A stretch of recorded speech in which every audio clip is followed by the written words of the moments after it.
지금 이 순간 여러분이 잃고 있는 것이 있다면 그건 누군가의 말 한마디 혹은 스스로도 인식하지 못한 작은 태도 하나 때문일지도 모릅니다. 사람은 무언가를 잘못해서 불행해지기보다 잘못된 것을 모르고 반복할 때 진짜 무너지는 법입니다. 여러분은 혹시 행복해지기 위해 사람을 만나고 노력하고 열심히 살아가면서도 이상하게 마음이 자꾸만 피곤해지고 의욕이 꺾이는 느낌을 받아본 적이 있으신가요? 내가 뭘 그렇게 잘못했지? 왜 이렇게 사는 게 허무할까? 이런 마음이 들 땐 삶의 자세 어딘가에 보이지 않는 금이 가 있는 것입니다. 오늘의 방송에서는 그 균열을 만들어내는 9가지 태도에 대해 이야기하려 합니다. 그중 첫 번째 3가지는 아는 체 하지 마라입니다. 그 다음 3가지는 자랑하지 마라. 마지막 3가지는 부러워하지 마라입니다. 이 3줄기 총 9가지의 태도는 무심코 우리가 습관처럼 하는 말투, 가벼운 표현, 혹은 비교의 시선 속에 숨어 있습니다. 이들은 결코 사람을 공격하지 않습니다. 하지만 서서히 관계를 해치고 마음을 갉아먹으며 우리를 외롭게 만듭니다.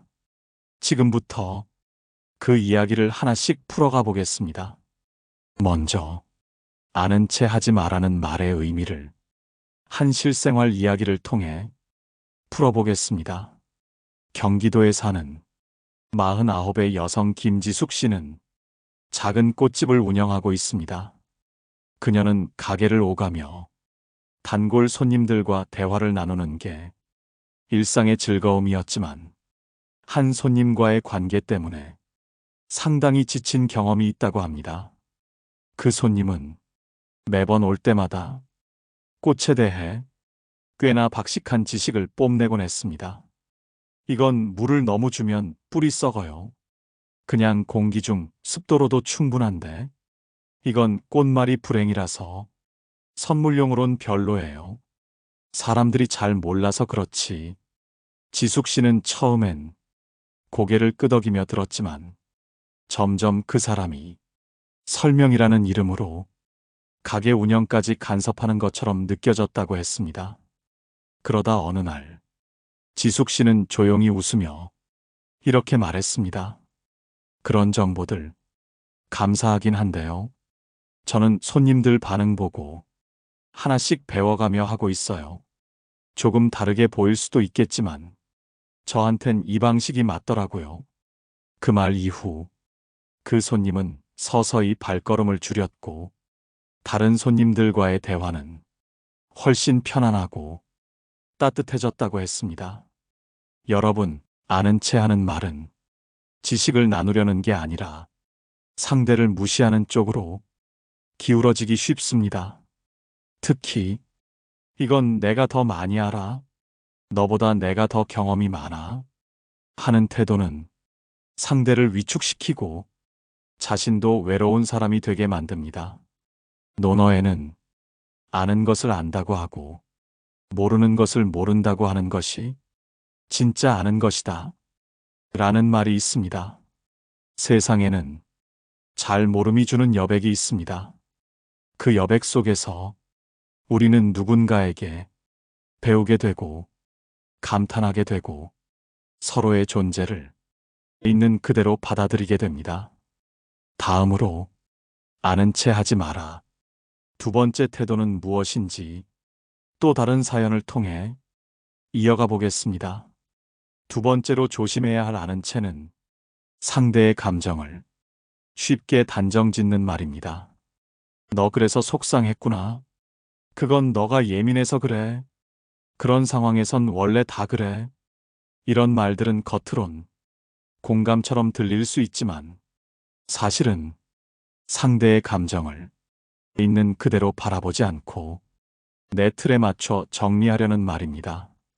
서울 마포구에서 간호조무사로 일하는 38배 이지현 씨는 오래 알고 지낸 친구 때문에 마음의 문을 닫게 된 적이 있었습니다.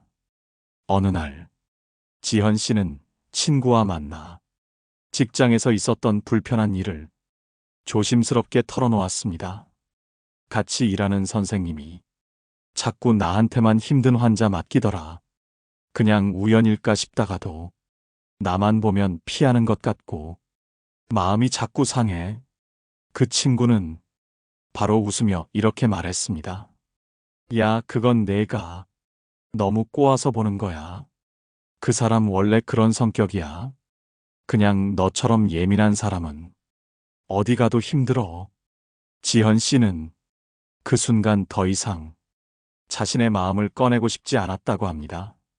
나는 내 감정을 털어놓았는데 그 친구는 마치 내가 문제 있는 사람처럼 말했어요. 듣고 싶던 건 그랬구나, 힘들었겠다. 그 한마디였거든요.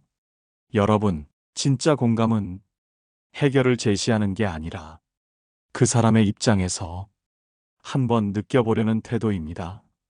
감정을 쉽게 해석하고 이유를 단정 짓는 건 상대를 위한 척하면서 결국은 자기 중심적인 태도입니다. 심리학에서는 이런 태도를 위장된 공감이라고 합니다. 상대는 들었다고 느끼지 못하고 오히려 더 혼자 남겨졌다는 외로움을 느끼게 됩니다. 말을 아끼고 들어주는 사람이 왜 더 따뜻하게 느껴지는지 바로 이 때문입니다. 맹자에는 마음은 서로 느끼는 것이다. 말로 지배하는 것이 아니다. 라는 구절이 있습니다. 여러분이 누군가의 이야기를 들을 때 꼭 조언하지 않아도 됩니다. 그랬구나. 얼마나 속상했겠어. 그 한마디면 이미 마음이 움직이고 사람은 그 관계를 기억하게 됩니다. 혹시 여러분도 누군가의 이야기를 들으면서 이건 내가 설명해줘야 해. 이건 내가 정리해줘야 해. 하는 마음이 들었다면 한 걸음 물러서 보십시오. 말은 아끼고 마음은 가까이 두는 것. 그것이 아는 채 없이 사람을 품는 첫 걸음입니다. 다음으로 세 번째로 조심해야 할 아는 채는 무엇인지, 그리고 그것이 어떻게 관계를 흐리고 자존을 무디게 하는지 이어가 보겠습니다. 세 번째로 피해야 할 아는 채는 상대의 삶 전체를 간단한 조언 한마디로 덮어버리는 태도입니다. 그럴 땐 그냥 잊어버려. 에이, 그건 별일도 아니야. 그렇게 생각하면 안 돼. 긍정적으로 살아야지. 이 말들은 도움이 되기보다 오히려 사람을 더 외롭게 만들 수 있습니다.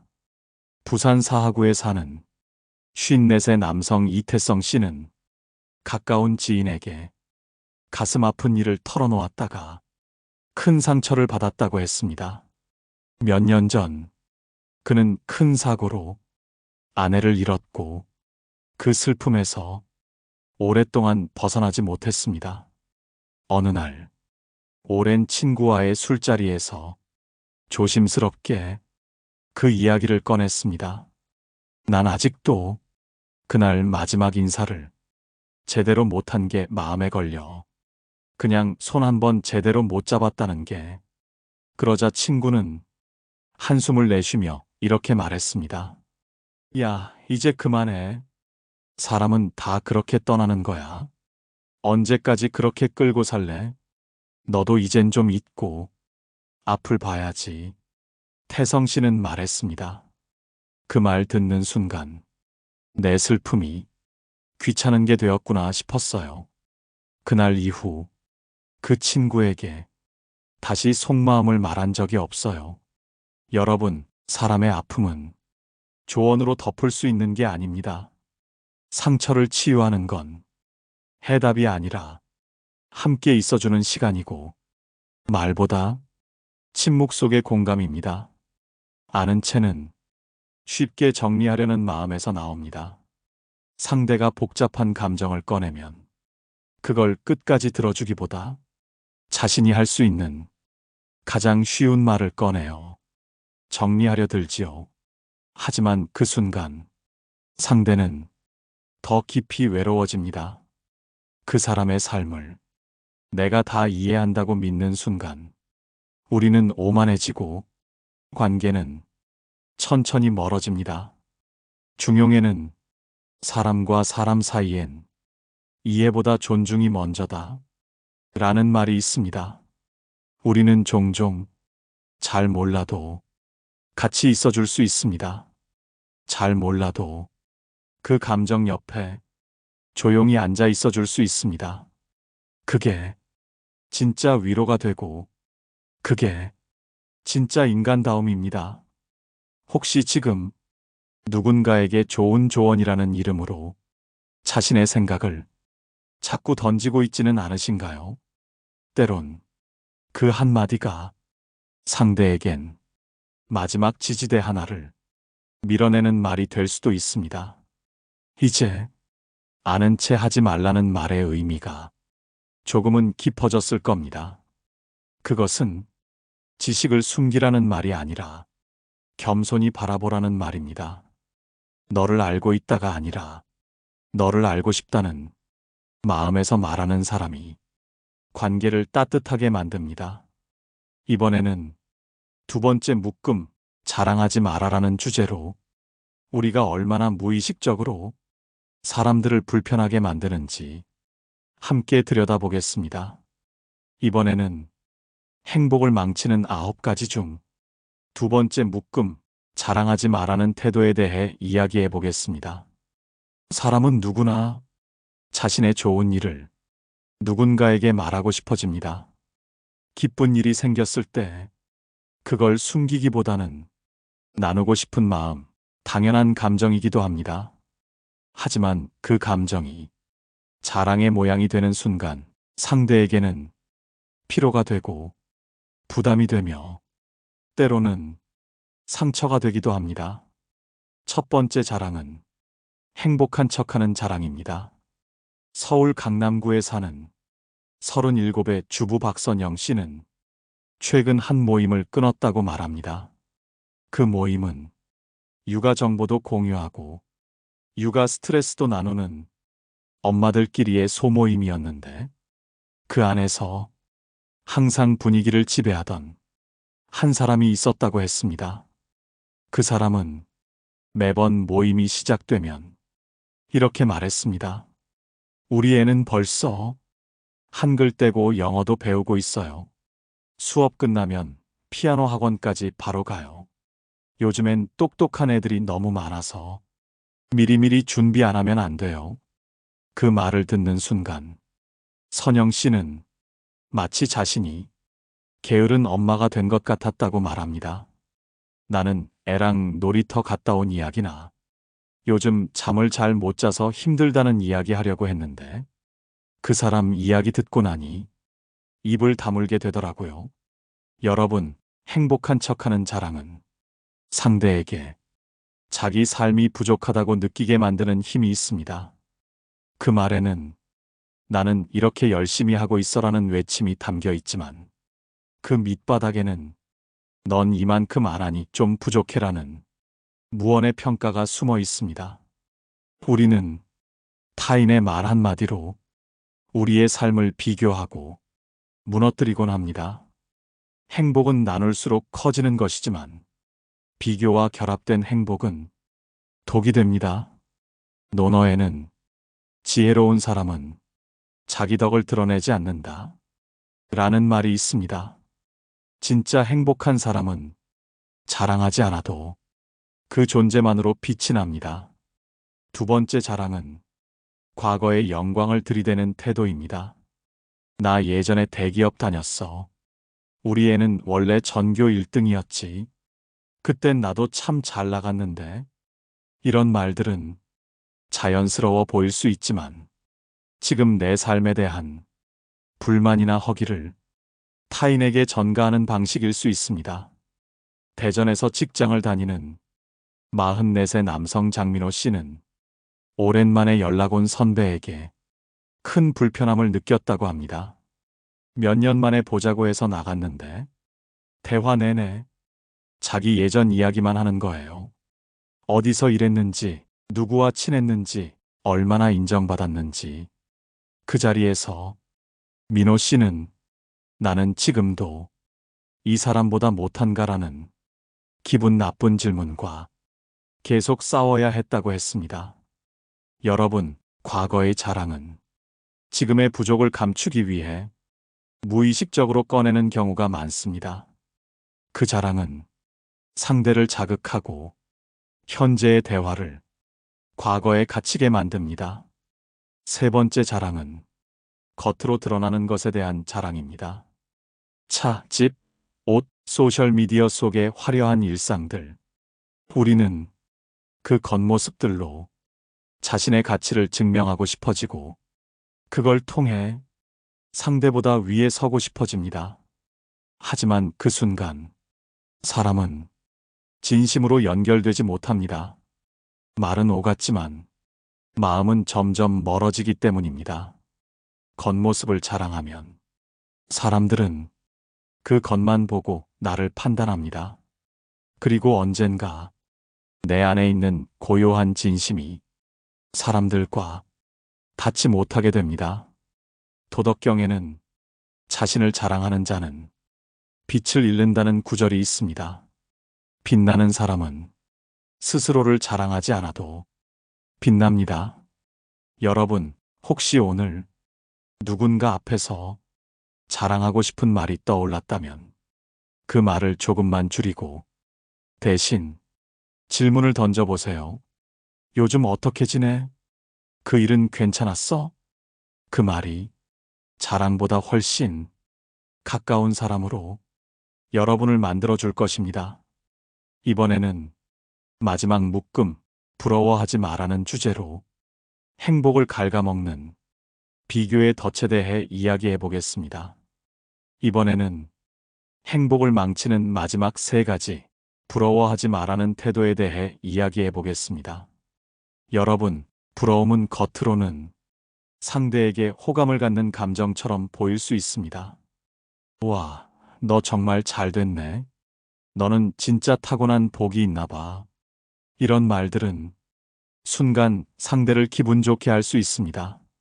하지만 그 말이 자신의 마음에 상처처럼 남게 된다면 그건 이미 비교가 되어버린 것입니다.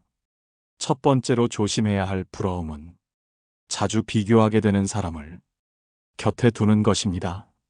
서울 은평구에 사는 46세 여성 윤지선 씨는 10년 넘게 알고 지낸 친구와의 관계를 최근 조용히 정리했다고 했습니다. 그 친구는 늘 자신의 딸과 지선 씨 딸을 비교하곤 했습니다. 우리 애는 수학학원 3군데 다녀. 확실히 요즘은 경쟁이야. 너네 딸은 그림 좋아하지 않았어? 요즘 같은 세상엔 그걸로 안 되지 않나? 지선 씨는 처음엔 그냥 넘겼지만 그 대화가 쌓이면서 자신도 모르게 딸에게 말투가 달라지고 마음이 조급해지는 걸 느꼈다고 합니다. 나는 내 딸을 잘 안다고 생각했어요. 근데 어느 순간 그 아이의 꿈보다 그 친구의 딸을 따라잡아야 한다는 이상한 불안감이 자꾸 밀려왔어요.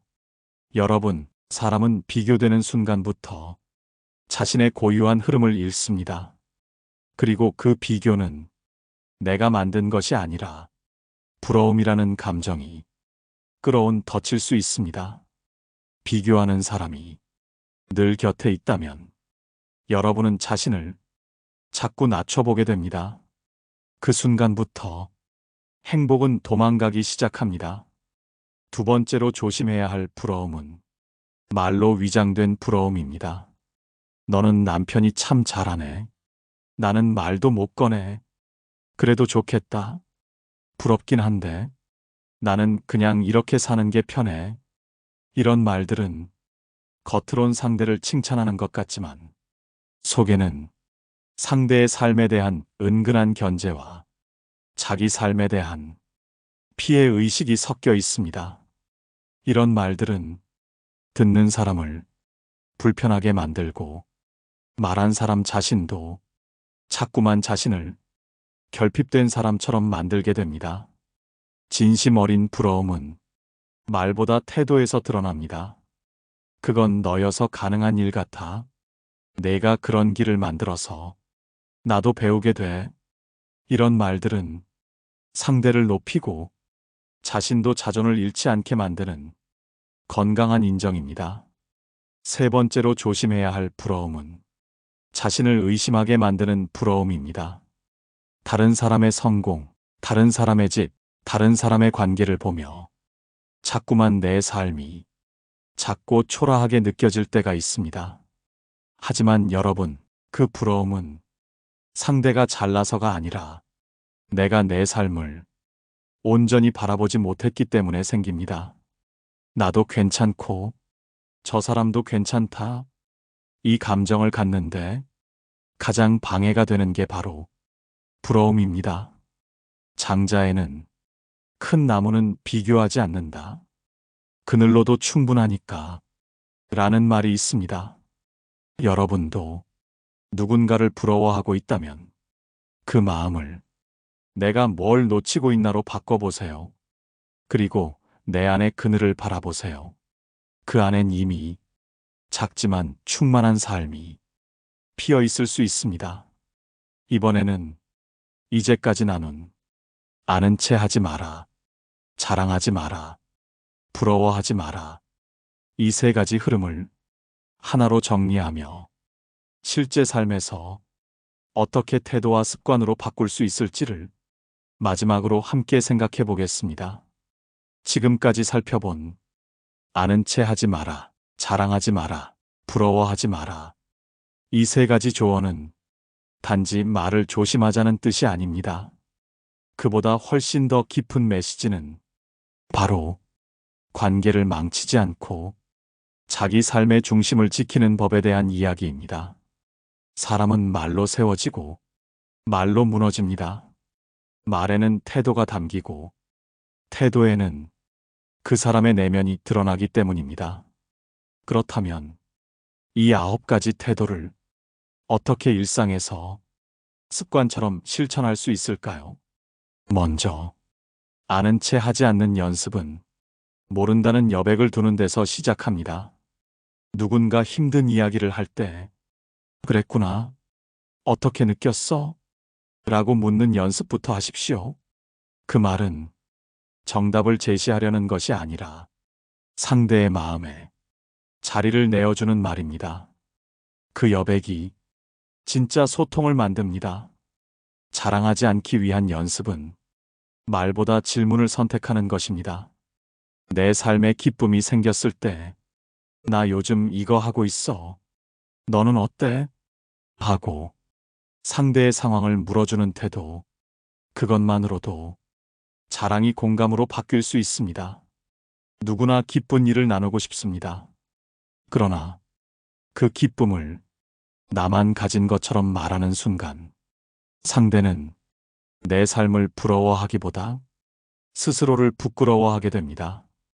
부러워하지 않기 위한 연습은 비교의 습관을 끊는 것입니다. SNS를 볼 때마다 누군가의 새 차, 예쁜 집, 반짝이는 경력에 마음이 무너진다면 그 순간을 멈추고 내가 가진 것들을 한 줄씩 적어보세요. 지금 내가 숨 쉬는 공간, 따뜻한 차 한 잔, 내 옆에 있는 사람. 이 작은 것들이 다시 보이기 시작하면 비교의 감정은 고요하게 가라앉습니다. 또한 이 9가지 태도는 단지 타인을 위한 예의가 아니라 스스로를 지키기 위한 마음의 자세입니다. 말을 줄이면 내 마음의 소음도 줄어듭니다. 자랑을 멈추면 삶이 더 단단해지고 부러움을 내려놓으면 지금의 내가 더 분명하게 보이기 시작합니다. 논어에서는 군자는 말에 신중하고 행동에 무게를 둔다고 했습니다. 말을 줄인다는 것은 그만큼 삶을 깊이 들여다보고 말보다 더 중요한 것을 놓치지 않으려는 태도입니다. 관계는 감정의 무게를 나누는 것이고 그 무게를 가볍게 만들기 위해 필요한 건 말의 공감이지 정보나 자랑, 비교가 아닙니다. 여러분, 오늘 들은 이야기를 단 하루만이라도 마음속에 두고 살아보십시오. 누군가와 대화할 때 이 말이 상대에게 어떻게 들릴지 단 한 번만 더 생각해 보는 것. 그것이 관계를 지키는 첫 걸음이고 행복을 지키는 지혜입니다. 이번에는 오늘 방송 전체 내용을 정리하며 진짜 행복이란 무엇인지 그리고 그 행복은 어디서부터 시작되는지를 조용히 정돈해보는 시간으로 마무리하겠습니다. 이제 오늘 우리가 함께 나눈 9가지 태도를 마음속 깊이 정리해보는 시간입니다. 첫째, 아는 체 하지 마십시오. 상대의 마음을 대신 설명하지 말고 대신 느껴주십시오. 지식을 나누기보다 존중을 나누는 사람이 되십시오. 둘째, 자랑하지 마십시오. 내가 가진 것을 굳이 높이지 않아도 사람은 나의 진심을 느낄 수 있습니다. 말보다 따뜻한 태도가 진짜 신뢰를 쌓습니다. 셋째, 부러워하지 마십시오. 남의 삶을 기준 삼는 순간 내 삶은 초라해집니다. 비교를 멈추고 내 삶을 있는 그대로 바라보면 감사할 일이 너무도 많다는 걸 알게 됩니다. 이 9가지는 작지만 강력한 습관입니다. 그리고 이 습관은 조용히 여러분의 삶을 단단하게 만들어줍니다. 행복은 특별한 사건에서 오지 않습니다. 그건 지금 이 순간 어떤 시선으로 사람을 대하고 어떤 말로 관계를 이어가며 어떤 마음으로 나를 돌보는지에서 결정됩니다. 경주에서 상담소를 운영하는 50대의 한 상담사는 이런 말을 들려주었습니다. 사람들은 자기 인생이 불행하다고 느낄 때 대개는 거창한 문제가 아니라 작은 말투 하나, 어색한 침묵 하나, 그 안에서 상처받고 외로워졌다고 말합니다. 그리고 그 말 끝에 이렇게 덧붙입니다. 그땐 몰랐어요. 내가 얼마나 지치고 있었는지를. 여러분도 혹시 지금 지친 마음을 숨기고 괜찮은 척 열심히 살아가고 있지는 않으신가요? 그렇다면 오늘 나눈 이 9가지 태도를 한번 실천해 보십시오. 아는 체 하지 않고 자랑하지 않고 부러워하지 않는 하루. 그 하루가 마음을 비우고 관계를 맑게 하며 삶을 더 부드럽고 따뜻하게 만들어줄 것입니다. 도덕경에는 진짜 부유한 자는 가진 것이 많은 이가 아니라 덜 바라는 이다 라는 말이 나옵니다. 덜 말하고 덜 비교하며 덜 기대하는 삶. 그 속에서 우리는 비로소 진짜 평온을 얻게 됩니다. 오늘 방송이 여러분의 마음에 작은 바람 하나처럼 닿았기를 바랍니다. 마음이 답답할 때마다 이 9가지 태도를 떠올려 보세요. 그리고 내가 진심을 담아 말하고 있는가, 사람을 편하게 하고 있는가, 내 삶을 사랑하고 있는가를 스스로에게 물어보세요. 그 물음이 여러분을 더 단단한 사람으로 성장시켜 줄 것입니다. 오늘의 이야기 공감되셨다면 댓글로 여러분의 이야기를 들려주세요. 좋아요와 구독도 따뜻한 응원이 됩니다. 다음 시간엔 또 다른 삶의 지혜로 여러분을 찾아뵙겠습니다. 고맙습니다. 그리고 지금 이 순간의 여러분 그대로 참 좋은 사람입니다. 깨달음의 광장이었습니다.